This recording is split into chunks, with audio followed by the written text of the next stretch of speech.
天父，我们感谢你带领我们又到一个新的主日。 Bapa di surga, kami bersyukur Engkau memimpin kami masuk ke dalam hari Minggu yang baru. 今天虽然在下着大雨， Meski hari ini hujan deras di luar, 但是主啊，我们仍然看见有热心寻求你圣道的弟兄姐妹来到现场。 kami tetap melihat tidak sedikit dari anak-anak-Mu yang sungguh rindu dan haus akan firman-Mu datang ke gereja. 主啊，求你此刻特别保守，可能因着这个淹水，在屏幕后面，在线上继续观看和参与我们这样一个崇拜的弟兄姐妹。 Tuhan, kami mohon kiranya Engkau memberkati dan menjaga hati dari setiap orang yang mungkin oleh karena cuaca dan sebab tertentu tidak dapat hadir secara fisik. Kiranya Engkau yang pimpin mereka di dalam ibadah hari ini juga. 所以我们无论现场还是在线上的，都可以专心的来侍奉，来听你自己的话。 Kiranya Tuhan memimpin kami baik yang hadir secara fisik ataupun hadir secara daring. Kami dapat bersama sehati untuk melayani-Mu dan menyembah-Mu. 主要赐给我们每一个人，无论是讲的还是听的，给我们都有一颗谦卑受教的心。 Tuhan, kiranya Engkau memberikan kerendahan hati serta hati yang mau belajar bagi kami, baik yang memberitakan firman-Mu ataupun yang mendengar firman-Mu. 所以我们一同今天借着你的圣道，都可以得门造就。 Sehingga hari ini kami dapat dipertumbuhkan dan dibangunkan melalui firman-Mu. 主啊，你也借着你自己的话，你荣耀你自己的圣名。 Kami mohon Tuhan, kiranya Engkau sendirilah yang memuliakan nama-Mu yang kudus. 奉耶稣基督的名祷告， Dalam nama Tuhan Yesus Kristus kami berdoa. 阿门。 Amin.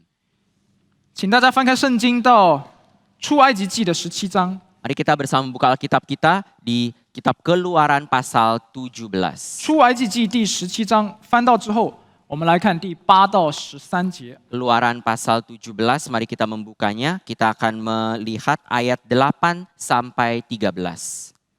再一次，出埃及记第17章8到13节。 Keluaran 17 ayat 8 sampai 13. 我为大家读中文，然后请 Henry 弟兄翻译。 Saya akan membacakan dalam bahasa Mandarin terlebih dahulu, lalu dipersilakan bahasa Indonesia oleh penerjemah. 出埃及记17章第8节，上帝的话这样说：那时亚玛力人来在利非定和以色列人征战，摩西对约书亚说：“你为我们选出人来，出去和亚玛力人征战。明天我手里要拿着神的杖，站在山顶上。”于是约书亚照着摩西对他所说的话行，和亚玛力人征战。摩西、亚伦和户尔都上了山顶。摩西何时举手，以色列人就得胜；何时垂手，亚玛力人就得胜。但摩西的手发沉，他们就搬石头来放在他以下，他就坐在上面。亚伦与户尔扶着他的手，一个在这边，一个在那边，他的手就稳住，直到日落的时候。约书亚用刀杀了亚玛力王和他的百姓。 Keluaran 17 ayat 8 sampai 13. Demikian firman Tuhan. Lalu datanglah orang Amalek dan berperang melawan orang Israel di Rafidim. Musa berkata kepada Yosua, "Pilihlah orang-orang bagi kita, lalu keluarlah berperang melawan orang Amalek. Besok aku akan berdiri di puncak bukit itu dengan memegang tongkat Allah di tanganku." Lalu Yosua melakukan seperti yang dikatakan Musa kepadanya dan berperang melawan orang Amalek. Tetapi Musa, Harun, dan Hur telah naik ke puncak bukit. Dan terjadilah apabila Musa mengangkat tangannya, lebih kuatlah Israel. Tetapi apabila ia menurunkan tangannya, lebih kuatlah Amalek. Maka penatlah tangan Musa, sebab itu mereka mengambil sebuah batu, diletakkanlah di bawahnya supaya ia duduk di atasnya. Harun dan Hur menopang kedua belah tangannya, seorang di sisi yang satu, seorang di sisi yang lain, sehingga tangannya tidak bergerak sampai matahari terbenam. Demikianlah Yosua mengalahkan Amalek dan rakyatnya dengan mata pedang. 这处经文呢，记载了以色列人出埃及之后的第一场战争。 Perikop ini mencatat perang pertama bangsa Israel setelah mereka keluar dari Mesir. 但是这场战争不是发生在他们非常刚强的时候， Tetapi perang ini bukan terjadi ketika bangsa Israel sedang kuat gagah perkasa. 恰恰相反，是在他们信心很软弱的时候。 Justru sebaliknya, perang ini terjadi ketika iman mereka sedang melemah. 如果我们看今天这个章节的前1到7节， Kalau kita melihat perikop sebelumnya ayat 1 sampai 7, 他们在做什么？ apa yang sedang bangsa Israel lakukan? 他们还在旷野，因着没有水喝，跟摩西开始抱怨。 Mereka masih saja mengeluh kepada Musa oleh karena tidak ada air minum. 甚至于在第7节的时候，说了一句上帝很不喜悦的话，他说 Di ayat ke-7 mereka mengucapkan kalimat yang sangat tidak disukai Tuhan. 耶和华是不是在我们中间呢、 Yaitu, adakah Tuhan di tengah-tengah kita atau tidak? 弟兄姐妹，这是对上帝和以色列人同在这样的应许的怀疑。 Ini merupakan kalimat keraguan terhadap pemeliharaan Tuhan Allah kepada bangsa Israel. 就在这样的背景之下，圣经在第8节说到，那时亚玛利人来了，和以色列人征战。 Dalam situasi seperti ini, ayat ke-8 dicatat, lalu datanglah orang Amalek berperang melawan orang Israel. 这个那时是怎么样的时候呢？ Yaitu kondisi seperti apakah lalu ini? 以色列人刚刚出埃及， Orang Israel baru keluar dari Mesir. 没有受过专业的军事训练的， Mereka belum menerima pelatihan militer secara profesional. 后面还跟着什么妇女、孩童一大堆的牲畜。 Dan bahkan mereka membawa banyak sekali para wanita, anak-anak kecil dan juga ternak-ternak. 亚玛利人是怎么样的人？ Sebaliknya, orang Amalek itu bangsa seperti apa? 如果各位你去看《生命记》的25章18节的话，那边告诉我们，亚玛利人是很熟悉旷野的，他们是善于偷袭的这种游牧的部队。 Kalau kita melihat catatan ulangan 25 ayat 18, bangsa Amalek adalah bangsa yang mahir berperang, terutamanya mereka sangat mengenal situasi di padang gurun. 所以从人的角度来看，哇，这下以色列人死定了。 Maka dari sudut pandang manusia, bangsa Israel pasti akan mati karena mereka akan mudah diserang secara diam-diam. 但是我们今天看到一个很奇特的画面， Tetapi justru yang dicatat dalam perikop ini sangat menarik. 你会发现这个山下在打仗，山上呢就有人举着手， Yaitu adalah adegan di mana di bawah bukit orang berperang, di atas bukit ada orang yang mengangkat tangan. 然而这场战争真正的关键不在乎于说约书亚他拿着兵器怎么样去征战， Fokus dari perikop ini bukan cara yang dipakai oleh Yosua untuk berperang, 而是摩西在山上是否继续举着他的手来祷告。 tetapi fokusnya terletak pada apakah Musa di atas bukit terus mengangkat tangannya berdoa atau tidak. 你说这么复杂，上帝你前不久不是开红海吗？你直接一句话就可以灭了他们呢？ Mungkin kita berasa, bukankah ini sangat merepotkan? Sebelumnya Tuhan Allah hanya tinggal berfirman langsung melalui Musa, laut terbelah. Mengapa Tuhan Allah tidak langsung saja berfirman untuk mengalahkan orang Amalek? 那这个就是今天我们要特别来学习的，在这个事件中间很重要的属灵的功课，也就是我刚刚提到了，是祷告。 Inilah yang patut kita pelajari hari ini melalui khotbah hari ini, yaitu sebuah pelajaran penting dalam pertumbuhan rohani kita, yaitu berdoa. 所以今天我要分享的主题就是祷告是我们得胜的秘诀。 Maka dari itu hari ini tema saya adalah doa rahasia kemenangan. 我会分3个点来讲， Saya akan membagikan khotbah ini menjadi 3 bagian. 一个是我们得胜的基础， Yang pertama, dasar kemenangan kita. 第二个是我们得胜的方法， Yang kedua, cara memperoleh kemenangan. 第三我会实践来讲我们实际实践的时候该怎么样应对。 Yang ketiga, saya akan menjelaskan ketika kita sungguh menerapkan cara ini, apa yang dapat menjadi tantangan kita. 我们先进入到第一点，就是我们侍奉得胜的基础。 Yang pertama, mari kita melihat dasar kemenangan kita. 请大家把关注力放在8到9节。 Mari kita melihat berfokus pada ayat 8 dan 9. 第9节，摩西吩咐约书亚：“你为我们选出人来，出去和亚玛利人征战。明天我手里要拿着上帝的杖，站在山顶上。” Ayat 9, Musa berkata kepada Yosua, pilihlah orang-orang bagi kita, lalu keluarlah berperang melawan orang Amalek. Besok aku akan berdiri di puncak bukit itu dengan memegang tongkat Allah di tanganku.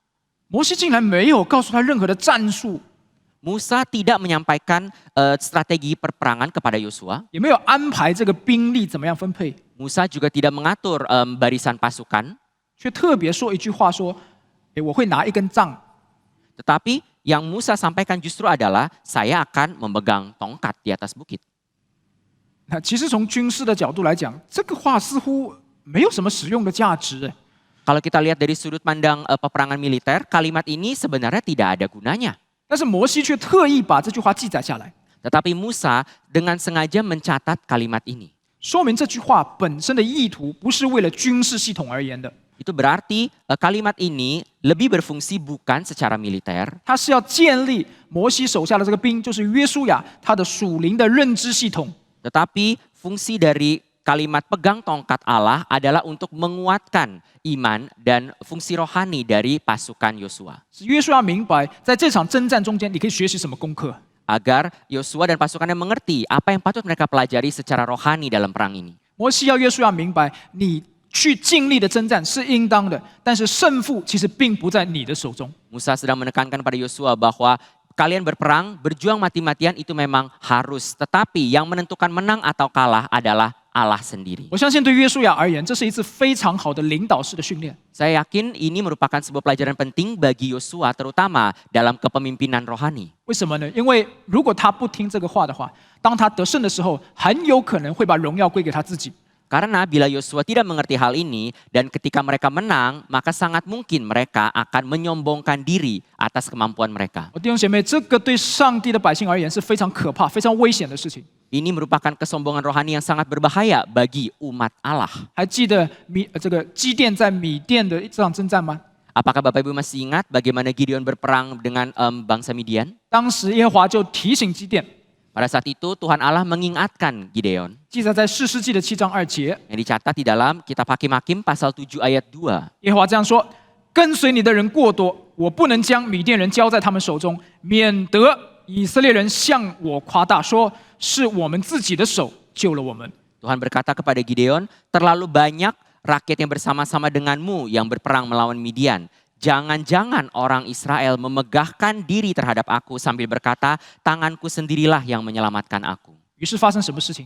Setelah itu apa yang terjadi? 以色列人来参军的32000人，减了90%以上，只剩下300个。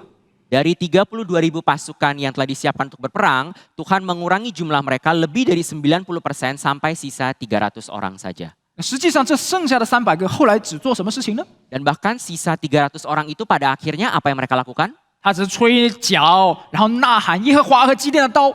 Mereka hanya bertiup sangkakala dan memuji Tuhan dan mendukung peperangan. 这场战就打胜了。 Lalu demikian perang itu langsung selesai, mereka menang. 我相信这个事件对当时很软弱的这个基甸来讲是非常好的一次兼顾和训练。 Saya yakin ini juga adalah peristiwa yang sangat penting bagi Gideon yang pada saat itu lemah dalam iman, justru mengajar dia siapa yang sungguh memimpin perang. 各位，我们试想一下，如果当时以色列人浩浩荡荡32000人打了胜仗回来， Bapak Ibu sekalian, coba kita pikirkan, bila pada saat itu bangsa Israel sungguh memakai 32.000 pasukan pergi berperang dan menang, 很有可能不严格上应该说上帝很确知他们一定会把荣耀归给自己。这就是为什么上帝要在他们打仗之前要提醒基甸。 mereka akan sangat mungkin dan bahkan Tuhan sudah sangat pasti, mereka pasti akan menyombongkan diri dan merebut kemuliaan Tuhan. Sehingga itulah sebabnya Tuhan Allah harus memperingatkan Gideon terlebih dahulu. 很善战的大卫，在他年迈的时候就出现这个问题。 Daud yang juga mahir berperang, dia mengalami dosa yang serupa di usia lanjutnya. 当大卫年迈的时候，以色列已经差不多是国泰民安的。 Ketika Daud mulai menua, bangsa Israel sudah makin lama makin tentram. 对外的征战几乎是全胜。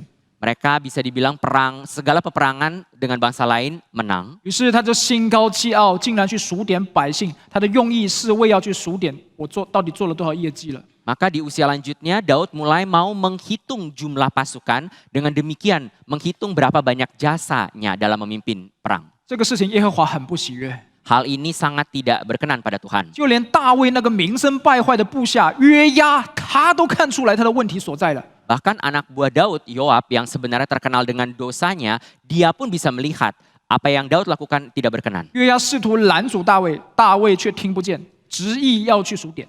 Yoab dengan sengaja menahan Daud, tetapi Daud tetap mau menghitung jumlah pasukan. 这个时候套用一句在神学上其实不怎么规正的话，但是很适用在这里的老话。 Saya memakai sebuah kalimat yang sebenarnya mungkin kurang benar secara teologis, tapi sangat benar untuk mendeskripsikan peristiwa ini. 这叫做在恩典中堕落。 Yaitu Daud sebenarnya telah jatuh dalam anugerah. 可悲的是，这一类因着不警醒而犯的罪，在教会里面是常常发生的。 Sayang sekali juga dosa-dosa demikian yang terjadi oleh karena kurang hati-hati sebenarnya sering terjadi dalam gereja. 我曾经听一个传道人，他是很爱主的， Saya pernah mendengar ada seorang hamba Tuhan yang sangat mengasihi Tuhan, 但是他很生气的说一句话， tetapi dia dengan kesal mengucapkan sebuah kalimat. 说我为教会累得半死，这付出那么多，却得不到一点的认可。 Dia berkata, saya sudah mati-matian, saya membanting tulang demi gereja, tetapi saya tidak pernah diberi sebuah pujian dari orang lain. 是他不知道，在他讲这句话之前，我是一直非常认可他。 Saya sebenarnya sebelum dia mengucapkan kalimat ini, saya pun dalam hati mengakui dia sebagai hamba Tuhan yang baik. 弟兄姐妹，我自己也是做传道工作的， Dan saya pribadi juga adalah seorang hamba Tuhan. 完全理解这种感受。 Saya bisa mengerti perasaan seperti tidak diakui oleh jemaat. 但我要讲，那是属灵的疾病，这是一种骄傲。 Tetapi yang ingin saya tekankan adalah perasaan seperti ini sebenarnya menandakan ada kesombongan rohani di 弟 baliknya. 兄姐妹，我们跟以色列人很像的。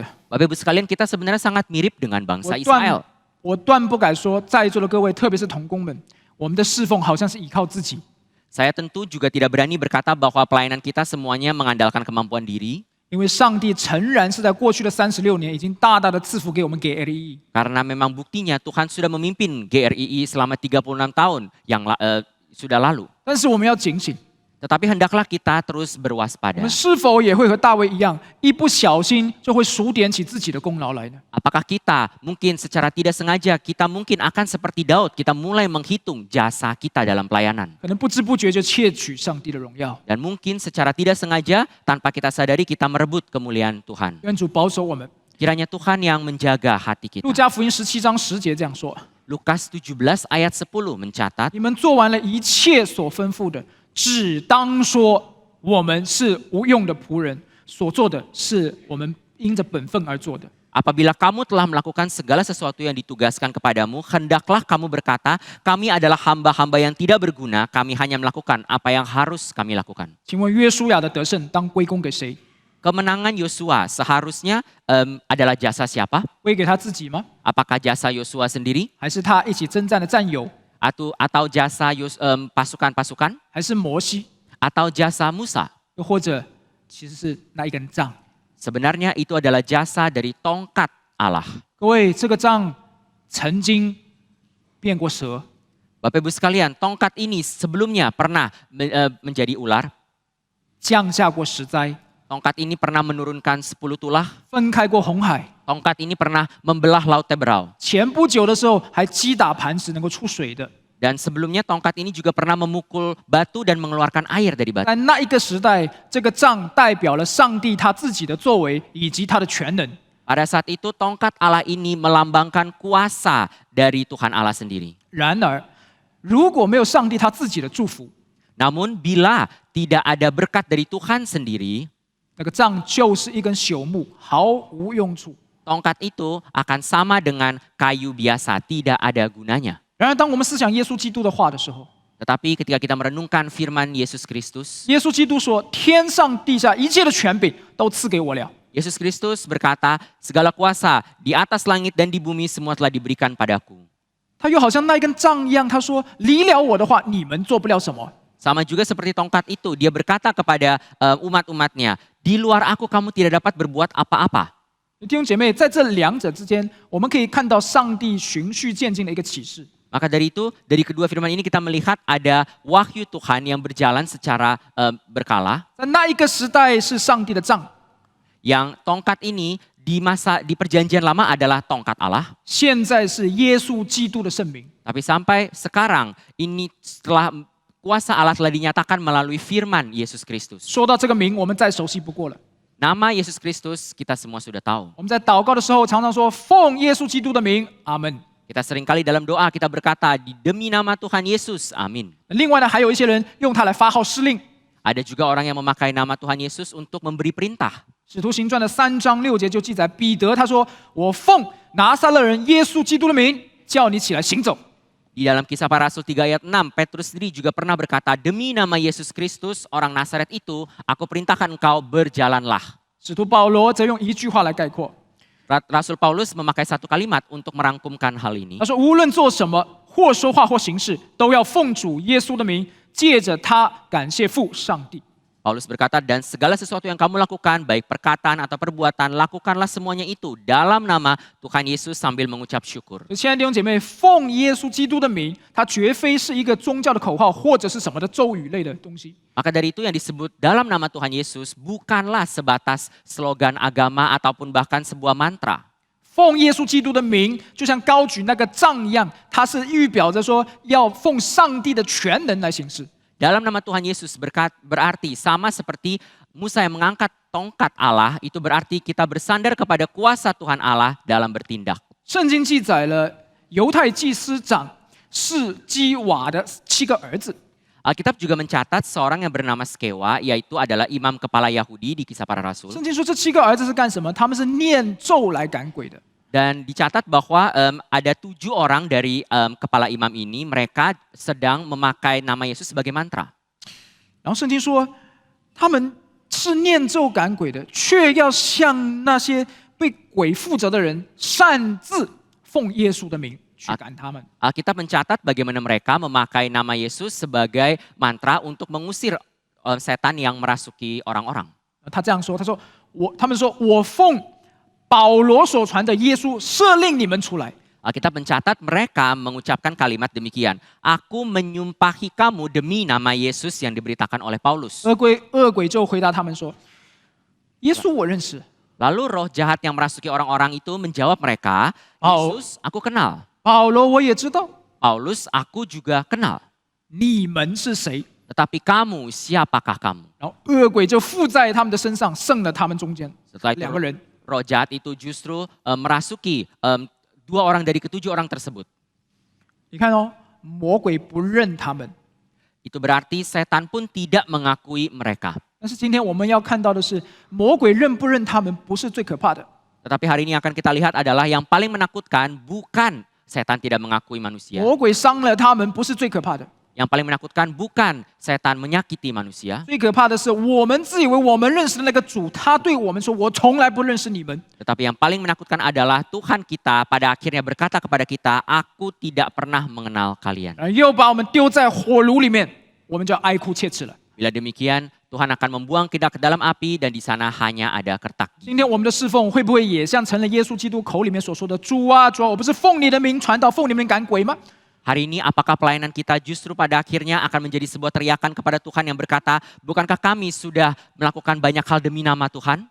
弟兄姐妹，从约书亚的侍奉来看，我们完全有理由相信，他把摩西的话牢牢记在心里。 Bapak Ibu sekalian, dari pelayanan Yosua kita melihat bahwa dalam peperangan dia sungguh-sungguh mengingat apa yang disampaikan Musa. 因为对于约书亚，圣经是高度的赞许， Karena Alkitab sendiri memberi pengakuan yang sangat tinggi terhadap Yosua. 记载在约书亚记的11章15节。 Yang dicatat di dalam Yosua 11 ayat 15. 他说：“凡耶和华所吩咐摩西的，约书亚没有一件是懈怠不行的。” Di sana dikatakan apa yang diperintahkan Tuhan kepada Musa dan diberikan kepada Yosua, tidak ada sesuatu yang diabaikan Yosua. 各位请注意听， Bapak Ibu sekalian, mari kita dengar dengan seksama. 这样的人，他是降服在上帝的帐下，还没有遇见耶稣，却已经凭着信心做了奉耶稣基督名的忠心的仆人了。 Orang seperti Yosua, dia pada saat itu dia tunduk di bawah kuasa tongkat Allah. Dia yang pada saat itu belum melihat dan belum mengenal siapa Yesus Kristus, tetapi dia sudah melayani Tuhan dalam nama Tuhan Yesus dalam kuasa Allah. 是这一个原因，使他的征战一定得胜。 Itu adalah sebabnya dia pasti menang di dalam peperangan. 所以弟兄姐妹，这是我刚刚要讲的第一点：征战要得胜，必须依靠主的全能，这个是我们的基础。 Bapak Ibu sekalian, ini adalah poin saya yang pertama, yaitu bila mau menang, maka kita harus bersandar kepada kuasa Tuhan Allah. Inilah dasar kemenangan kita. 现在我要讲接下来侍奉得胜的方法。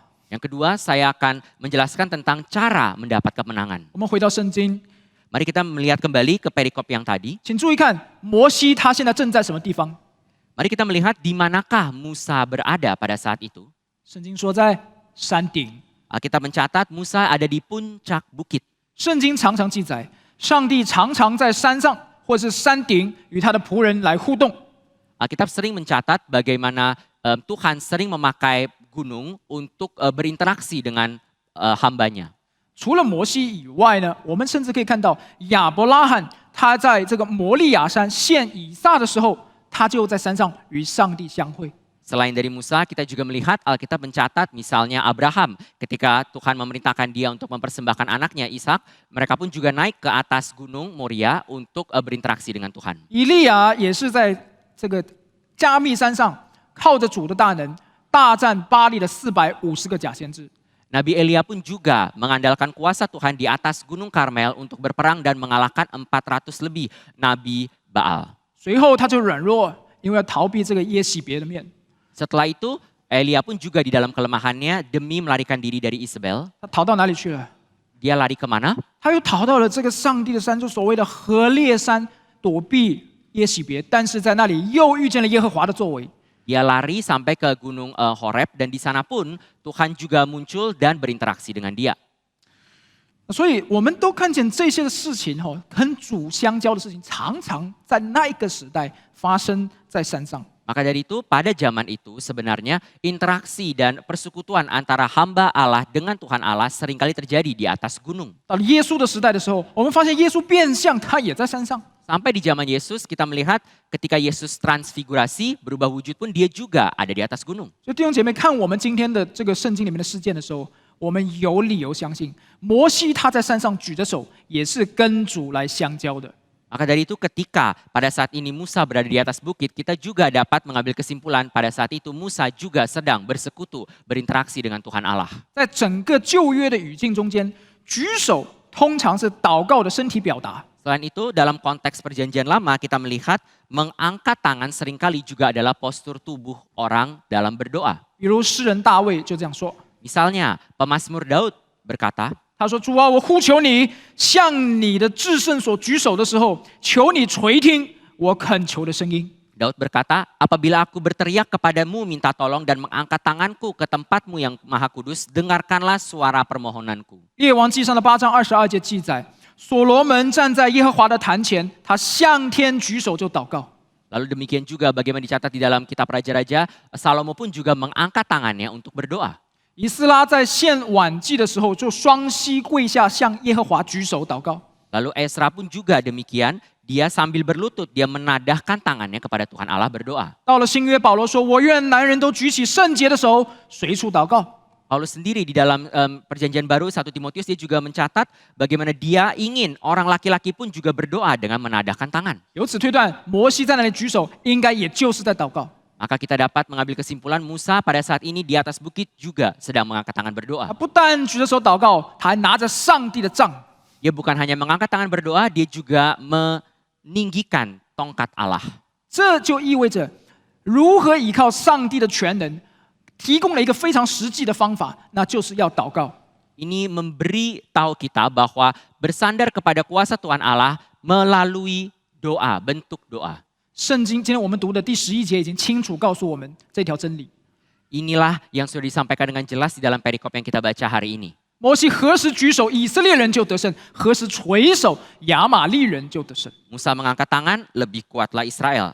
Bila dia menurunkan tangannya, lebih kuatlah Amalek. 所以在这里，我们非常清楚的看到，是祷告决定了你侍奉的成或者败。 Ini dengan jelas menyatakan kepada kita bahwa doa akan menentukan pelayanan kita berhasil atau gagal. 可能在座的有人说了，他说我只是个平信徒， Mungkin ada dari kita yang bertanya, saya toh hanya seorang jemaat awam. 没有像摩西这样有什么教会侍奉， Saya tidak seperti Musa yang mempunyai jabatan pelayanan yang penting. 跟我好像关系也不太大。 Mungkin ini juga tidak ada hubungannya dengan saya. 如果有人这样想的话，这是大错特错了。 Bila ada yang dari kita yang berpikir demikian, maka kita setelah salah besar. 弟兄姐妹，我今天的主题不是要讨论祷告的方法，或者是祷告的类别，你是跪着、站着，一天几次，祷告时长多少，我不是在讨论这个。 Bapak Ibu sekalian, hari ini saya bukan berfokus pada cara berdoa ataupun bentuk kita berdoa, mau itu berdoa berdiri, berlutut, berapa kali sehari, bukan itu.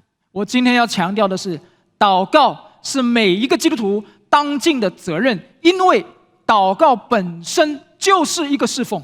Yang ingin saya tekankan hari ini adalah doa merupakan tanggung jawab setiap umat Kristen karena doa sendiri adalah sebuah pelayanan. 所以我不知道大家有没有留意，我在开始祷告的时候，我说我为着屏幕后面弟兄姐妹的侍奉祷告。 Maka saya tidak tahu apakah Bapak Ibu sadar bahwa tadi waktu doa pembukaan saya mengucapkan sebuah kalimat yaitu marilah kita memohon Tuhan agar baik jemaat yang ada secara daring pun juga bersatu dalam pelayanan doa. 在耶稣时代的时候，以巴弗和保罗在罗马作监，他们距离哥罗西这个地方非常的远，差不多1500公里。 Di perjanjian baru ketika Paulus dan Epafras mereka dipenjara di Roma, mereka menulis surat kepada jemaat yang ada di Kolose dan jarak Kolose dan Roma sangat jauh sekitar 1.500 km. 保罗当时写了一封信给哥罗西的教会， Demikian Paulus menulis surat Kolose untuk jemaat Kolose 记载在哥罗西书的4章12到13节，我为大家诵读。 yang dicatat dalam Kolose 4 ayat 12 sampai 13 saya bacakan kepada Bapak Ibu sekalian. 他说：“做基督耶稣仆人的以巴弗问你们安。他在祷告之间，常为你们竭力的祈求，愿你们在上帝一切的旨意上得以完全，信心充足，能站立得稳。他为你们和劳底加并希拉波利的弟兄多多的劳苦，这是我可以给他做见证的。” Paulus berkata, salam dari Epafras kepada kamu. Dia adalah seorang dari antara kamu yang selalu bergumul dalam doanya untuk kamu supaya kamu berdiri teguh sebagai orang-orang dewasa dan berkeyakinan penuh dengan segala hal yang dikehendaki Allah. Sebab aku dapat bersaksi tentang Epafras bahwa dia sangat bersusah payah untuk kamu dan untuk mereka yang di Laodikia dan Hierapolis. 保罗在这里用了2个词， Paulus di sini memakai 2 kata. 一个是竭力的， Yang pertama, bergumul dalam doa. 一个是多多的劳苦。 Yang kedua, sangat bersusah payah. 这2个词都是用来形容以巴弗在这里的代祷。 Ini merupakan 2 kata sifat yang dipakai Paulus untuk mendeskripsikan doa Epafras. 这个表明他们虽然身在远方，却真的是为着他们而努力在侍奉。 Ini menyatakan meskipun mereka sedang berada jauh dari jemaat Kolose, tapi mereka tetap melayani mereka dengan doa. 保罗的笔下向我们呈现，这个侍奉就是祷告。 Surat Paulus dengan jelas menyatakan bahwa pelayanan kedua hamba Tuhan ini dari jarak jauh adalah doa. 如同我们今天看到的摩西，他在山顶；约书亚在山脚，距离虽然很远， Sebagaimana kita lihat dalam perikop hari ini, Musa di atas bukit, Yosua di bawah bukit, mereka berjarak jauh. 我们今天在现场，你在线上，距离很遥远。 Dan hari ini kita yang hadir fisik bersama dengan jemaat yang hadir secara daring, kita juga berjarak jauh. 但各位请记住，今天的经文告诉我们，无论距离有多远，这2边全都是战场。 Tetapi Bapak Ibu janganlah kita lupa seberapa jauh jarak di antara kita, baik yang di sini ataupun di sana, keduanya sedang berperang. 全都应该是侍奉， Semuanya sepatutnya ikut melayani dalam perang ini. 并且是牢不可分的。 Kedua tempat ini pelayanannya tidak dapat terlepas. 所以各位在线的肢体们， Maka dari itu Bapak Ibu sekalian yang hadir secara daring, 特别是在雅加达，今天这个暴雨很厉害，可能很多地方堵车淹水，真的没有办法过到这边来，或者你身体很软弱，没有办法到这里来的话，没有关系。我想我们的上帝都是理解的。 terutama Bapak Ibu sekalian yang tidak sanggup hadir di tempat ini, baik itu karena keterbatasan fisik ataupun juga karena cuaca hari ini yang tidak memadai, saya yakin Tuhan dapat mengerti kesusahan kita. 但请各位不要忘记，你在那一头同样可以侍奉，为我们的聚会来祷告，上帝一定纪念。 Tetapi janganlah Bapak Ibu sekalian lupa bahwa Bapak Ibu yang ada di berbagai tempat, teruslah bersama berperang dengan kami di dalam doa dan terus mengingat kami, pelayanan kami di tempat ini. 或许你会说：“哎呀，祷告是领袖的工作啦。” Mungkin ada yang di antara kita yang berpikir yang namanya doa itu adalah tugas pemimpin. 你看这个以巴弗他什么身份？ Kalau kita lihat Epafras, siapa Epafras? 以巴弗可是哥罗西教会的创办人呢， Epafras tentu dia adalah pendiri jemaat Kolose. 所以他这样努力祷告很正常。 Maka Epafras berdoa dengan bergumul tentu adalah hal yang wajar. 那么你的意思是，给了就唐崇的牧师一个人祷告就可以了？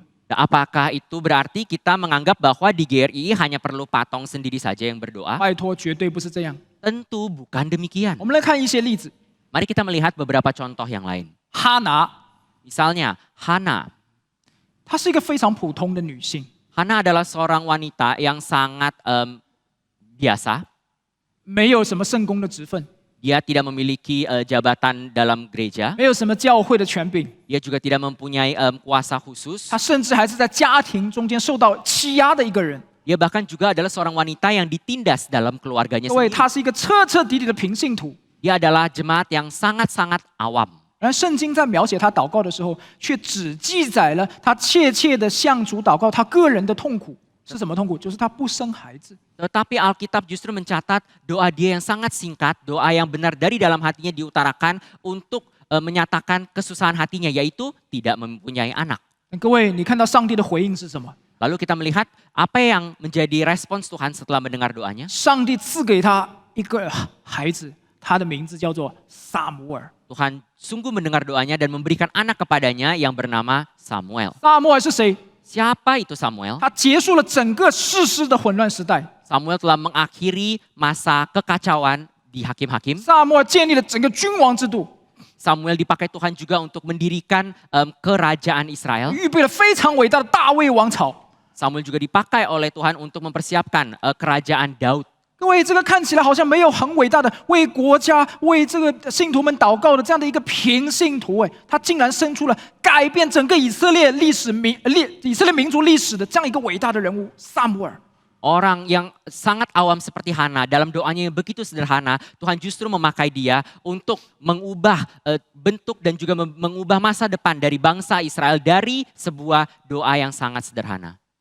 陈之娘 Ya, tahukah Bapak Ibu dengan seseorang bernama Dorcas Tong? 33岁做了寡妇， Beliau adalah seorang wanita yang menjadi janda di usia 33 tahun. 她以裁缝自力更生的， Dia dengan menjahit baju, dia memelihara keluarganya tanpa suami. 辛苦养大8个孩子， Dengan susah payah, dia mencukupi kebutuhan 8 orang anaknya. 每天早上5到6点，她就跪在床头为他们祷告。 Setiap hari wanita ini bangun jam 5 pagi, berdoa sampai jam 6 pagi selama 1 jam di pinggir ranjangnya. 结果8个孩子中的8个孩子中有7个男孩子中间的其中5个做了全职侍奉的上帝的仆人。 Setiap kali dia berdoa, dia mengucapkan setiap nama dari setiap anak-anaknya. Dari antara 8 anak, beliau mempunyai 7 orang putra. Dari 7 putra ini, 5 orang terpanggil Tuhan menjadi pendeta. 其中一个的名字就叫做唐崇荣， Dari 5 orang pendeta ini, salah satunya bernama Stephen Tong. 他是我们所敬爱的，我们已经认识他好久了。 Beliau adalah pendeta yang kita hormati, kita kasihi sudah sekian lamanya. 唐牧师几乎影响了整个华人教会。 Pendeta Stephen Tong bisa dibilang telah mempengaruhi semua gereja Tionghoa di seluruh dunia. 像差不多4000万人讲道，据一些的报道称，他差不多带领45万的人归信主来做全职的工人。 Beliau telah sepanjang hidupnya berkhotbah kepada lebih dari 40 juta manusia dan menurut catatan sudah lebih juga dari 400.000 orang manusia yang telah meresponi panggilan Tuhan menjadi hamba Tuhan. 然而，这一切的发生开始于一个什么事情？ Tetapi segala kesuksesan yang beliau capai semuanya dimulai dari apa? 开始于一个平信徒的姐妹，她这样切切的向上帝的祈求，这样的祷告，这是一个很好的侍奉。 Dimulai dari doa dari seorang jemaat awam, seorang wanita yang sungguh orang biasa, tetapi dia setia di dalam pelayanan doa yang begitu penting. 所以谁说你不是教会的领袖就可以躺平的？ Siapa yang bilang kalau kita bukan pemimpin doa, maka kita boleh santai-santai? 不可以的，每一个基督徒都应该殷勤的在上帝面前祷告的， Kita tidak boleh santai-santai. Setiap orang Kristen sepatutnya dengan giat berdoa di hadapan Tuhan. 因为我们的主耶稣也立了很好的榜样， Karena Tuhan Yesus kita sendiri telah memberi teladan yang baik. 我们一定要效法他。 Kita patut meneladani Yesus. 弟兄姐妹，根据圣经的记载，耶稣基督他一生的侍奉，从来没有离开过祷告。 Bapak Ibu sekalian, Alkitab mencatat pelayanan Yesus seumur hidupnya tidak pernah lepas dari doa. 我们可以看到他12岁的时候，他就说：“我要以我父的事为念。”我们完全有理由相信，以父的事为念是离不开祷告的。 Kita melihat Alkitab mencatat dia di usia 12 tahun pun dia sudah berkata, aku harus senantiasa merenungkan perkara Allah Bapakku. Sejak kecil pun dia sudah berdoa. 甚至于在他30岁侍奉前受约翰的洗的时候，圣经都描写他在做祷告。 Lalu ketika dia usia 30 tahun, ketika dibaptis oleh Yohanes Pembaptis, dia juga di dalam baptisan tersebut memulai dengan doa. 在旷野40天受试探的时候，他禁食在祷告。 Lalu ketika dia menghadapi godaan di padang gurun, dia pun juga sedang berpuasa 40 hari melewatinya dengan doa. 登山变相的时候，他又在祷告。 Ketika di atas bukit transfigurasi, dia juga berdoa. 被卖的那夜，他在餐桌上祷告。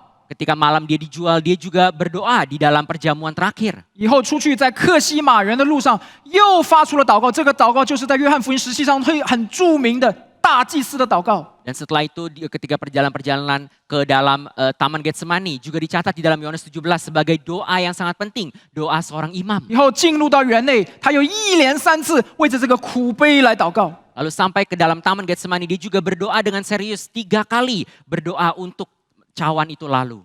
上了十字架，他还在祷告。 Sampai di atas kayu salib pun dia tetap berdoa. 我们背十字架的时候没有祷告，是在抱怨。 Tapi kalau kita memikul kayu salib, kita bukan berdoa, kita justru berkeluh kesah. 甚至耶稣复活之后还在祷告， Yesus setelah dia bangkit pun, dia tetap masih berdoa. 甚至描写他在父的右边，常常为我们祷告。Alkitab mencatat bagaimana dia setelah naik ke surga di sebelah kanan Allah Bapa terus berdoa menjadi pembela bagi kita. 至于圣经所描写的，他暗暗的去到旷野、去到山上的祷告，我就不一一赘述了，太多太多了。耶稣的侍奉没有离开过祷告。 Selain itu banyak sekali juga catatan bagaimana Yesus berdoa secara sendirian, baik di padang gurun ataupun juga di tempat lain. Ini semua tidak lagi saya ucapkan terlalu banyak. 因为祷告对耶稣基督而言，本身就是一个很重要的侍奉。 Karena bagi Yesus sendiri, doa merupakan pelayanan yang sangat penting. 弟兄姐妹，唐牧师年事已高了， Bapak Ibu sekalian, Pendeta Stephen Tong usianya sudah lanjut. 不少人开始议论，如果他走了，GRII 怎么办 Tidak sedikit orang yang mulai bertanya, bila Patong tidak ada lagi, bagaimana dengan GRII? ？GRII 怎么办？ Apa yang akan terjadi dengan GRII? 其实这个问题正是答案的所在， Sebenarnya pertanyaan ini sudah mengutarakan jawabannya. 不是 GRII 怎么办，而是 GRII 怎么开始办的。 Janganlah kita berpikir apa yang akan terjadi dengan GRII, tapi hendaklah kita berpikir bagaimana GRII dapat terjadi hingga hari ini. 几十个同工彻夜跪在地上向上帝祈求他的全能开始的。 Awalnya GRI dapat terjadi, dapat didirikan karena ada puluhan orang yang bersama sehati berdoa sepanjang malam sebelum ibadah pertama. 我们这些同工们是像摩西一样在上帝面前举手寻求他的能力。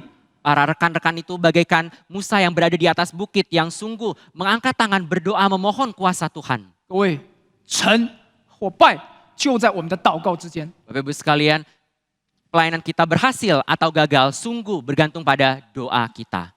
退一步说，如果我们不祷告， Kalaupun kita tidak berdoa, 即便唐牧师在或不在，结果一定是一样，就是失败。 kalau kita tidak berdoa, baik itu Patong masih ada di tengah kita ataupun sudah tidak ada di tengah kita, bila kita tidak berdoa maka pelayanan kita pasti gagal. 姐妹 GRI 今天已经走到这一步了。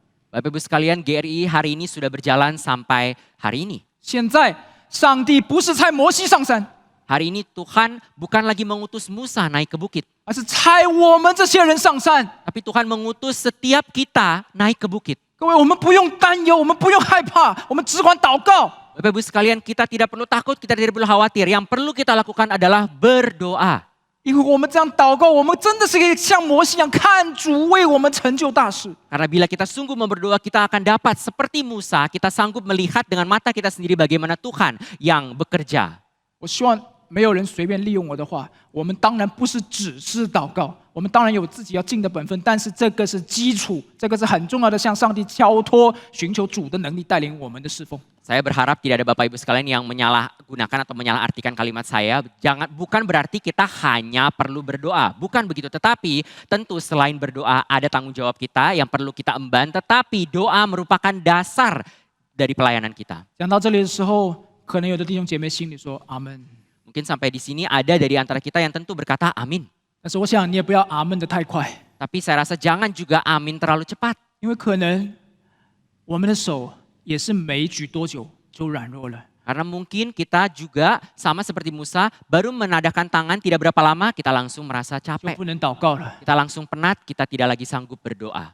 就是接下来我要进入第三点， Inilah mengapa saya akan masuk ke poin berikutnya, poin ketiga. 当我们实际去侍奉、实际去实践的时候，我们会碰上什么问题？我们需要怎么解决？ Ketika kita sungguh-sungguh mulai menerapkan doa ini, apa tantangan yang akan kita hadapi? 我们把注意力放到12到13节。 Mari kita berfokus pada ayat 12 dan 13. 圣经12节的前半段说：“但摩西的手发沉。 Ayat 12a mencatat, penatlah tangan Musa. ”我们看到一个很伟大的领袖，80岁了，他在身体上很实际的软弱。 Kita melihat seorang pemimpin bangsa Israel yang sangat agung, dia di usia 80-nya penat tangannya. 说：“哎，好像不对吧？ Mungkin kita berpikir, kenapa bisa penat tangannya? 圣经描写摩西直到死的时候120岁，他眼目都没有昏花，精神没有衰败。你说他80岁就受不了吗？ Bukankah kita mencatat Musa sampai dia mati pun 120 tahun sebenarnya matanya belum kabur dan kekuatannya belum hilang. Mengapa di usia 80 tahun dia sudah merasa letih? 08年的时候，我21岁， Waktu tahun 2008 saya berusia 21 tahun. 比现在年轻一点。 Saya lebih muda sedikit dari sekarang. 那个时候我很注意饮食，很注意休息，很注意运动。 Saya di saat muda saya juga sangat memperhatikan kesehatan, saya sering olahraga, saya juga perhatikan makanan saya. 身体很强壮，手臂粗的跟腿差不多。 Maka waktu itu tubuh saya sangat kuat dan bahkan lengan saya sama tebalnya dengan paha saya. 但是你知道吗？这么粗壮的手臂，结果在一次坐公交车的时候，我出了很大的洋相。 Tapi tahukah Bapak Ibu dengan lengan saya yang begitu kekar, justru ketika saya sedang naik bis kota, saya mempermalukan diri saya. 杭州的早高峰不会输给雅加达的。 Waktu itu saya tinggal di kota Hangzhou dan kemacetan di kota Hangzhou juga tidak kalahnya dengan kota Jakarta. 当时的时候，公交车里面真的是挤到不行，我只能站在原地，就这么拎着那个扶手。 Waktu itu saya naik bis kota dan memang sedang jam paling sibuknya orang-orang pergi bekerja dan saya tidak ada tempat lagi untuk bergerak di bis kota, maka saya hanya memakai lengan saya berpegang kepada gantungan di bis. 我就 Henry 翻译的这段时间，我就感觉有点累了。结果车子一路晃晃，到了一站又一站，就是不到我那一站。 Lalu saya dengan demikian mengangkat tangan saya, memegang gantungan terus-menerus, tetapi jauh sekali tidak sampai tujuan saya. 突然我的手啪一下掉下来， Lalu tanpa saya sadari tiba-tiba lengan saya langsung jatuh. 重重的砸在一个小姑娘的身上。 Lengan saya tanpa saya sadari lepas dari gantungan dan langsung memukul kepala seorang gadis yang tidak saya kenal. 哇，把她吓一跳， Gadis ini langsung terkejut. 把我吓一大跳。 Gadis terkejut, saya juga terkejut. 因为什么？我完全没有感觉到我有这只胳膊的存在了。 Karena saya sungguh tanpa saya sadari, saya telah hilang rasa atas lengan saya. 我打了她之后掉下来，就这么垂直的在这里晃。 Lalu setelah lengan 很紧张。 saya memukul kepala gadis ini, saya juga tidak dapat lagi merasakan lengan saya, hanya bergelantungan saja di pinggir badan saya. 举太久麻了。 Karena saya telah mengangkat lengan saya saking lamanya sampai mati rasa. 摩西的祷告是这样的： Tahukah Bapak Ibu ketika Musa berdoa kedua lengannya dinadahkan, 他当然受不了。 tentu akan mudah merasa letih. 所以各位，我们在看摩西他的侍奉的时候， Maka Bapak Ibu sekalian, ketika kita melihat pelayanan Musa, 他也有软弱的时候， tentu Musa ada saatnya dia lemah. 他也有没有办法控制自己身体的时候。 Ada saatnya Musa tidak lagi sanggup mengontrol tubuhnya. 我刚才只是告诉你们，我坐公交车那一段时间， Saya tadi memberi contoh hanya contoh tentang saya lemah di bis kota saja. 但是你现在看今天的经文12节的后半段说什么？ Tapi kalau kita lihat di dalam ayat 12b, apa yang dicatat di sana? 摩西举手，直到日落的时候。 Musa mengangkat tangan tidak bergerak sampai matahari terbenam. 征战往往是白天开始的，直到日落，要一直举着手祷告才可以得胜的。 Perang seringkali dimulai tentu di siang hari dan bila terus sampai matahari terbenam, tentu adalah waktu yang panjang. 各位，无论是山上还是山下，一定都是非常疲惫了。 Maka dari itu mereka yang di bawah bukit ataupun Musa yang di atas bukit pasti semuanya letih.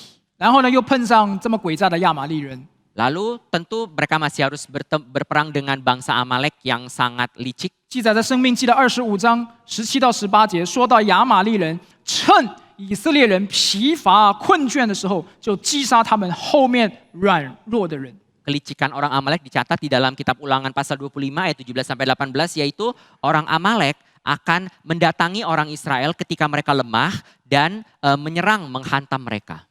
各位，你们常常在线的弟兄姐妹，你看 Bapak Ibu sekalian yang mungkin sering hadir melalui daring, 你们看不到每个主日唐崇荣牧师拖着年迈的身体，他是怎样在侍奉主的。 Bapak Ibu yang hadir secara daring mungkin susah melihat bagaimana pendeta Stephen Tong dengan susah payahnya di usia lanjutnya melayani Tuhan.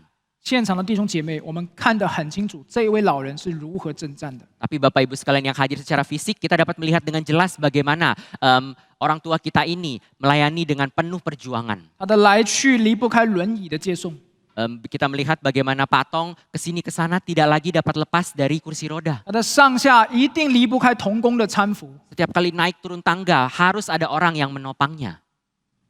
但是各位，不论在身体还是在我们的灵魂上，我们每一个人都是会软弱的人。 Bapak Ibu sekalian, kita semua pun juga baik secara fisik ataupun secara batin, kita juga mudah lemah. 因此，跟唐牧师一样，跟摩西一样，我们如果侍奉主，我们一定不要离开同工。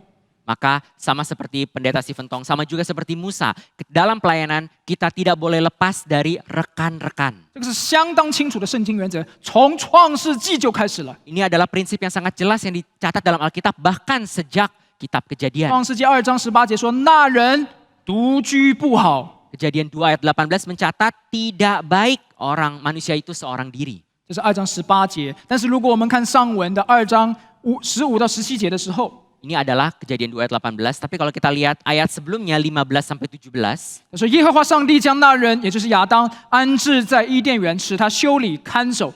耶和华上帝吩咐他说：园中各样树上的果子你可以随意吃，只是分别善恶树上的果子你不可吃，因为你吃的日子必定死。” Ayat 15 sampai 17, Tuhan Allah mengambil manusia itu, Adam, menempatkannya dalam Taman Eden untuk mengusahakan dan memelihara taman itu. Lalu Tuhan Allah memberi perintah, semua pohon dalam taman ini boleh kau makan buahnya dengan bebas. Tetapi pohon pengetahuan tentang yang baik dan yang jahat itu janganlah kau makan buahnya. Sebab pada hari engkau memakannya, engkau pasti mati. 各位，如果我们严谨的来解经看这处经文的话，它的本质上并不是指着婚姻说的。 Maka kalau kita berusaha mengupas ayat-ayat ini dengan ketat, kita melihat esensi dari perintah Allah bukan untuk pernikahan. 那人独居不好，乃是指着侍奉而言的。 Ketika Tuhan berkata tidak baik manusia itu seorang diri, Tuhan sedang merujuk kepada pelayanan. 第一个侍奉就是使亚当与夏娃同工，修理看守伊甸园，这个是事务层面上的侍奉。 Pelayanan pertama yaitu pelayanan dari segi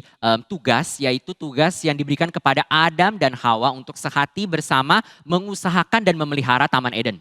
第二个侍奉是使亚当与夏娃同工，要干什么？一起守住上帝颁布的这个命令，你不可以吃那个树上的果子。这个是属灵层面的同工。 Yang kedua adalah pelayanan yang dilihat dari segi rohani, yaitu pelayanan Adam dan Hawa bersama sehati untuk saling mengingatkan. Janganlah kita melanggar perintah Tuhan, yaitu untuk memakan buah dari pohon pengetahuan yang baik dan jahat. 不过我也不反对，如果有人要拿这处经文去理解婚姻的话， Tetapi bila ada orang yang mau memakai ayat ini untuk menggabungkannya dengan pernikahan, tentu saya rasa juga ada benarnya. 但是请各位牢记，就连独身的保罗，他的侍奉都没有离开过同工。 Tapi Bapak Ibu janganlah kita lupa, bahkan Paulus pun yang pada akhirnya melayani dalam selibat pun, dia juga tidak lepas dari rekan-rekannya. 那么我们进入婚姻的动机，就更应当是两人同心合意的，以侍奉主为目的而行的。 Maka motivasi kita semua untuk masuk dalam pernikahan sepatutnya lebih jelas lagi, yaitu bagaimana suami dan istri sepatutnya sehati bersama-sama menikah untuk melayani Tuhan lebih baik lagi. 此外，主耶稣自己也设立了同工制这样的一个侍奉原则。 Selain itu, Tuhan Yesus sendiri pun juga memakai prinsip yang serupa ini dalam mengatur pelayanan. 马可福音的6章7节这样记载：耶稣叫了12个门徒来，差遣他们两个的出去。 Markus 6 ayat 7 mencatat Yesus memanggil ke-12 murid dan mengutus mereka berdua-dua. 路加福音的10章1节记载：这事以后，主又设立70个人，差遣他们两个的在他的面前。 Lukas 前面 10 ayat 1 juga mencatat bagaimana Yesus menunjuk 70 murid yang lain, mengutus mereka berdua-dua mendahuluinya. 主耶稣他自己除了私下的祷告之外，也几乎是不独行的。 Tuhan Yesus sendiri, kalau kita lihat selain waktu dia berdoa secara pribadi, waktu di luar itu bisa dibilang dia tidak pernah sendirian juga. 特别是在客西马尼园那一次。 Bahkan sampai pada saat dia berdoa di Taman Getsemani pun dia juga punya rekan. 圣经说，于是带着彼得和西比泰的2个儿子同去。 Kita mencatat bagaimana dia pada saat itu membawa Petrus dan kedua anak Zebedeus besertanya. 如果我们读中文和合本的话，接下来就描写耶稣说，就惊恐起来。 Dan kalimat berikutnya dicatat di dalam Alkitab terjemahan Mandarin, yaitu Yesus sudah ada rekan pun dia mulai merasa takut dan gentar. 并且极其难过。 Dan juga sangat sedih. 于是耶稣就对所招去的这些门徒说话。 Dan Yesus berkata kepada murid-murid yang ikut dia ke dalam Taman Getsemani. 他说：“我心里甚是忧伤，几乎要死。 Yesus berkata, hatiku sangat sedih seperti mau mati rasanya. 你们在这里等候， Kalian tinggallah di sini 与我一同警醒。” dan kalian hendaklah berjaga-jaga bersama dengan aku. 各位，当时我们的主耶稣他在极度的属灵征战中间， Pada saat itu Bapak Ibu sekalian Tuhan Yesus sedang berada di dalam peperangan rohani yang sangat genting. 他没有一个人担当， Dia sendiri tidak menghadapinya seorang diri. 他不是没有这个能力， Dia bukan tidak sanggup menghadapi seorang diri. 而是作为一个完全的人，他知道他的身体是软弱的，他选择了跟同工在一起。 Tetapi dia sebagai seorang manusia yang sejati, dia tahu dia lemah dan dia memilih bersama-sama dengan rekan-rekan untuk menguatkan dirinya. 这位神人二性完美的上帝都向我们表明，哪怕是完全的人，我们也是会软弱的。 Tuhan Yesus Tuhan yang sempurna, dia memiliki dui natur, natur Allah dan natur manusia, tetapi dia juga menunjukkan teladan manusia yang sejati, yaitu manusia bisa lemah. 所以在座的每一位侍奉主的同工们，我们不要自以为刚强。 Maka Bapak Ibu sekalian, janganlah kita menganggap diri kita cukup kuat untuk melayani Tuhan seorang diri. 我们都知道，我们归正的基督徒，我们很会 squeeze。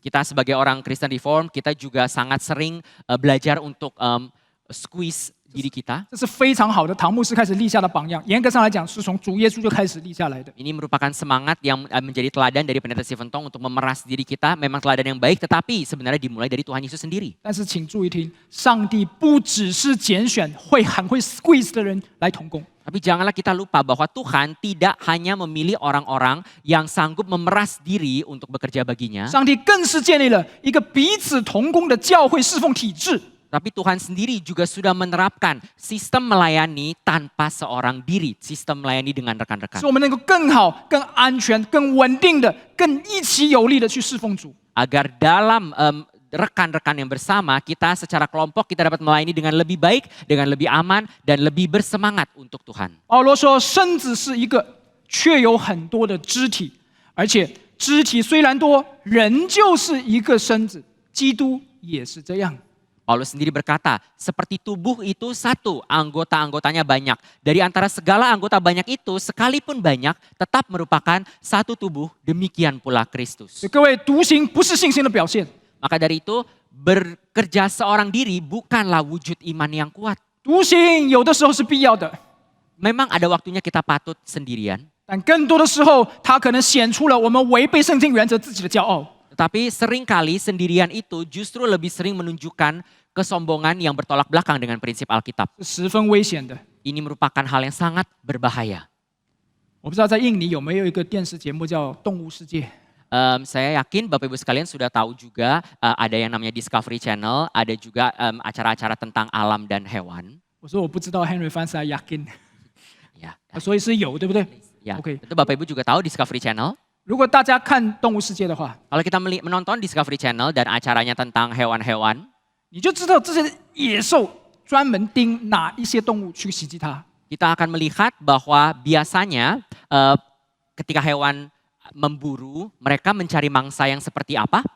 无论这个对象、这个动物是大是小是厉害的，这些的猛兽专门盯那些落单的。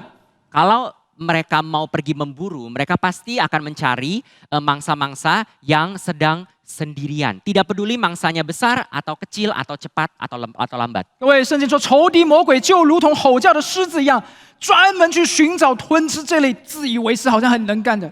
Dan seringkali iblis juga demikian, terus-menerus berkeliling seperti singa, dan mencari orang-orang yang sendirian yang dapat ditelannya. 姐妹，求主保守我们。 Maka kiranya Tuhan menjaga setiap kita. 我们不但需要自省，不去独行，更是要甘心乐意的和同工们去配搭去侍奉。 Sehingga kita juga sadar kita tidak seharusnya bekerja dengan sendirian, tetapi hendaklah Tuhan juga memberi kita hati yang rela untuk bekerja sama menjadi rekan yang baik bagi rekan-rekan yang lain. 怎么同工，怎么侍奉？ Bagaimana caranya dapat melayani bersama menjadi rekan yang baik? 先从最简单，不严格上来讲，是最首要的祷告开始。 Kita dapat belajar mulai dari hal yang paling mudah dan bahkan sebenarnya hal yang paling penting, yaitu berdoa. 保罗在以弗所说的6章19节说：“请为我祈求，使我能够得着口才，能以放胆讲明福音的奥秘。” Dalam Efesus 6 ayat 19, Paulus meminta jemaat Efesus, berdoalah untuk aku supaya aku membuka mulutku dikaruniakan perkataan yang benar. 又在哥罗西书的4章 Lalu di Kolose 4 ayat 3, 要为我们祷告，求上帝给我们开传道的门，能以讲基督的奥秘。 Paulus juga berkata, berdoalah juga untuk kami supaya Allah membuka pintu untuk pemberitaan Injil kami sehingga kami dapat berbicara tentang 各 rahasia. 位，圣经告诉我们，教会事工的成功离不开你们每一个人的祷告。 Alkitab dengan jelas berkata pelayanan dan pekerjaan gereja tidak dapat lepas dari doa setiap jemaat. 说实话，在这个层面上，我还是很担心 GRE 的发展。 Sejujurnya saya pribadi dalam hal ini saya masih cukup khawatir tentang perkembangan GRI ke depannya. 并非是因为我们会暂时告别唐崇荣牧师这位伟大的属灵巨人， Saya khawatir terutamanya bukan karena kita mungkin tidak lama lagi akan berpisah dengan pendeta Stephen Tong yang merupakan pemimpin dan sosok iman raksasa. 而是因为当他正在举着的那个征战的手发沉的时候，是否有人可以去拖住？ Yang saya khawatirkan adalah ketika beliau sedang berada di atas bukit dan mengangkat tangannya dan sedang berdoa. Yang saya khawatirkan adalah tidak ada rekan yang menopangnya bersama-sama berdoa. 亚伦在哪里？ Di manakah Harun pada 户 saat 尔在哪里？ Di manakah Hur pada saat itu? 请不要误会，我同样也不是在说好像什么接班人的问题。 Bapak Ibu jangan salah paham, saya bukan sedang memikirkan tentang penerus beliau. 我乃是说，为着 GRE， 为着主的教会祷告的人在哪里？ Yang ingin saya tekankan adalah di manakah letak orang-orang yang mau berdoa untuk GRII, untuk gereja Tuhan. 我们说起来是非常羞愧的， Seringkali kita sungguh malu mengakui hal ini. 现场聚会成千上百人， Kalau kita melihat ibadah kita yang termasuk juga daring, banyak sekali orang hadir sampai ribuan, puluhan ribu. 祷告会的时候多少人？ Tapi sampai persekutuan doa, berapa banyak orang yang mau hadir? 各位，我知道在时间上有一些的变通性， Tentu kita mungkin seringkali merasa sulit untuk menghadiri persekutuan doa di luar hari Minggu. 我们也一直尝试努力的调整时间。 Dan pihak gereja pun juga terus-menerus berusaha mencari jadwal yang terbaik agar lebih banyak orang bisa datang. 但是各位，如果你来看这份工作，无论时间怎么调整，都是调整不好的。每一个人有他自己的理由，众口难调。 Tetapi kalau kita lihat sejujurnya, bagaimanapun pihak gereja mengatur jadwal, setiap orang pasti mempunyai alasan, mempunyai kesulitan sendiri. Sulit sekali bagi gereja untuk memenuhi keinginan setiap jemaat. 我更注重的是，我们设立这个时间是奉主的名设立的时间，我们要不要来参加？这个是我们自己要跟主交代的。 Yang ingin saya tekankan adalah ketika gereja sungguh menetapkan sebuah waktu yang memang ditetapkan dalam nama Tuhan Yesus sendiri, hendaklah kita sebagai setiap jemaat kita bertanggung jawab di hadapan Tuhan. Apakah kita mau hadir bersama? 弟兄姐妹，如果我们没有办法殷勤的祷告，像12节说的，直到日落，或者是我们祷告到世界的末了的时候，教会要如何继续在那个危险的山下？我们如何继续在这个世界和仇敌征战呢？ Bapak Ibu sekalian, bila kita sungguh tidak rela untuk rajin berdoa di atas bukit itu sebagaimana dicatat di dalam ayat 12b sampai matahari terbenam, bila kita tidak mau berdoa sampai pada akhir zaman, maka apa yang akan terjadi kepada gereja yang sedang berada di bawah bukit yang sedang berperang? 我亲爱的弟兄姐妹，我们算什么？ Bapak Ibu sekalian, siapalah kita ini? 约书亚算什么？ Siapalah Yosua itu? 摩西算什么？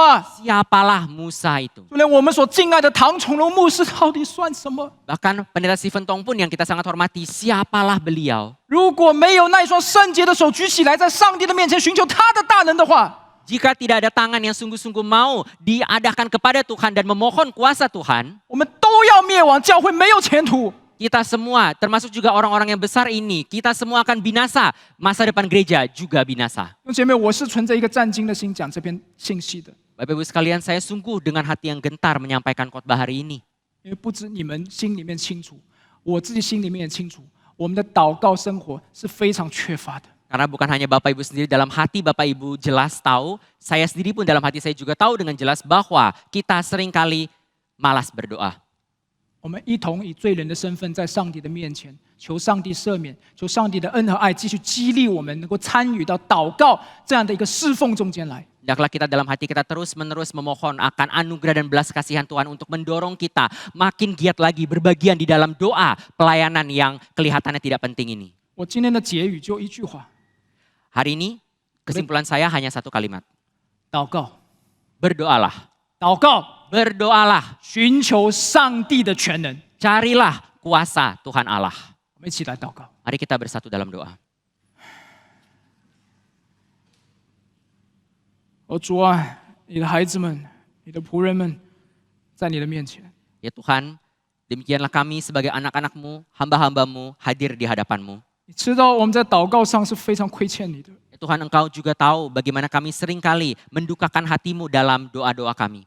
主啊，我们知道你多么切切的盼望我们能够与你交通。 Ya Tuhan, Engkau sendiri sungguh-sungguh berkenan bila kami rindu untuk datang ke hadapan-Mu dan bersekutu dengan-Mu. 主啊，你真是赦免我们在这个事情上面得罪你。 Maka Tuhan, kiranya Engkau sekali lagi mengampuni kami karena kami sering berdosa dalam hal ini. 主啊，孩子有的时候在想，如果我们在地上没有这样操练祷告，我们到天上的时候如何与你交谈呢？ Ya Tuhan, hamba juga sering berpikir bila kami sebagai anak-anak-Mu di dunia ini pun kami malas berdoa, maka nanti ketika kami berjumpa dengan Engkau, apakah itu berarti kami akan sulit berbicara dengan Engkau? 哇，求你把这个为你神国度的工作祷告的负担加在我们的肩上。 Ya Tuhan, kami mohon kiranya Kau menambahkan beban, ya beban untuk kami, beban terhadap kerajaan-Mu.